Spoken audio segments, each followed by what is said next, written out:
সকাল থেকে আমাদের বাংলায় একটার পর একটা ঘটনা ঘটেই চলেছে। সকালে ঘুম থেকে উঠেই শুনলাম সব্যসাচী দত্ত, প্রাক্তন তৃণমূল বিধায়ক, তাকে তোলাবাজির অভিযোগে গ্রেপ্তার করেছে বিধাননগর থানার পুলিশ।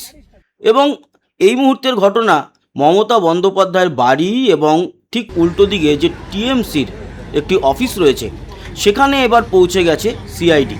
যদিও তাদের ঢুকতে দেওয়া হয়নি। কে বাধা দিল? বাধা দিয়েছে শুভাশিস চক্রবর্তী। অনেকেই চেনেন, অনেকে চেনেনও না। যারা চেনেন না তাদের জানিয়ে দিই, শুভাশিস চক্রবর্তী এবছর বিধায়কের পদে দাঁড়িয়েছিল অ্যাসেম্বলি সিটে। সেটাই হচ্ছে গিয়ে আমাদের এই বেহালা পূর্ব, যেখান থেকে উনি হেরেছেন। এবং ওনার ওয়াইফ আমাদের এই 122 নম্বর যে আমাদের কলকাতা পৌরসভার ওয়ার্ড, সেখানকার কাউন্সিলর। উনি একজন আইনজীবীও, এছাড়া উনি রাজ্যসভার সাংসদও হয়েছিলেন। সেই শুভাশিস চক্রবর্তী বাধা দেন সিআইডিকে, ঢুকতে দেয়নি এবং বলা হয়, আমি এই মুহূর্তে অফিসের কেয়ারটেকার হিসাবে রয়েছি, তাই আপনাদেরকে ঢুকতে দেওয়ার ক্ষমতা আমার নেই, আমি দেব না। তখন সিআইডির সঙ্গে বচসা শুরু হয়। সিআইডি বলে, এর ফল কিন্তু ভালো হবে না আমাদের কাজে বাধা দিলে। শুভাশিস চক্রবর্তী বলেন, সেটা আপনারা যা করার করবেন। অভিযোগ কি বা কেন এসছিল সিআইডি অফিসে তৃণমূলের? তার কারণ হচ্ছে সই জাল মামলা। আপনারা অনেকেই শুনে নিয়েছেন, অনেকে হয়তো জানেন না। বিধানসভায় যে বিধায়করা বিরোধী দলনেতা ঠিক করেছিল, তার যে 70 জন বিধায়কের সই করা কাগজ জমা দেওয়া হয়েছে, সেখানে অনেক বিধায়কের সই মেলেনি। তারপর তদন্ত করতে গিয়ে দেখা হয় বা দেখা যায় যে অনেক বিধায়কের সই সেখানে জাল করা হয়েছে। অবভিয়াসলি উঠে আসে অভিষেক বন্দ্যোপাধ্যায়ের নাম। তাকে ডেকে পাঠায় সিআইডি, এখনও অবধি দেখা করতে যায়নি।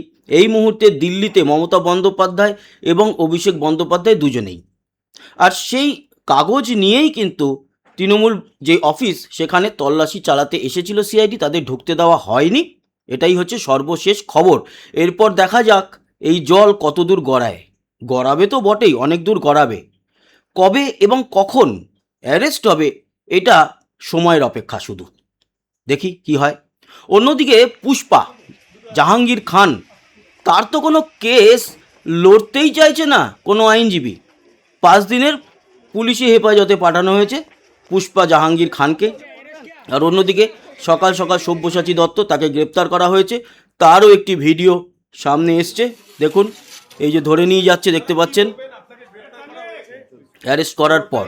যদিও তিনি বলছে যে 2018 সালের একটি মামলায় তাকে ফাঁসানো হয়েছে, কিন্তু পুলিশ বলছে যে তোলাবাজির অভিযোগ এবং হুমকি দিয়েছিল এক ব্যবসায়ীকে, সেই কারণেই তাকে গ্রেপ্তার করে নিয়ে গেছে পুলিশ।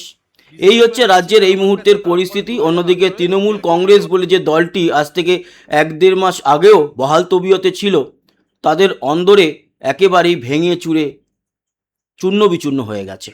সাংসদরা তারা ইন্ডিভিজুয়াল ডিসিশন নিচ্ছে, বিধায়করা আলাদা হয়ে যাচ্ছে। সব মিলিয়ে অসাধারণ একটি সময়ে যাচ্ছে মমতা বন্দ্যোপাধ্যায়ের। আরও খারাপ সময় আসবে, আরও খারাপ সময় আসবে। উনি যে সর্বনাশ রাজ্যের মানুষের করেছেন, রাজ্যের মানুষ তাকে সরিয়ে দিয়ে তার যে কতটা সর্বনাশ ডেকে এনে দিয়েছে, সেটা উনি আস্তে আস্তে অনুধাবন করতে পারবেন এবং রাজ্যবাসী সেইটাই চায়। এই ছিল এই মুহূর্তে ইনফরমেশন। আশা করি ইনফরমেশন আপনাদের কাজে লাগলো, ভালো লাগলো। সঙ্গে থাকবেন, আমাদের সাবস্ক্রাইব করে লাইক শেয়ার করবেন, কমেন্ট বক্সে আপনার গুরুত্বপূর্ণ মতামত জানাবেন। আসি, আবার দেখা হবে। সবাই ভালো থাকবেন, সুস্থ থাকবেন, টাটা।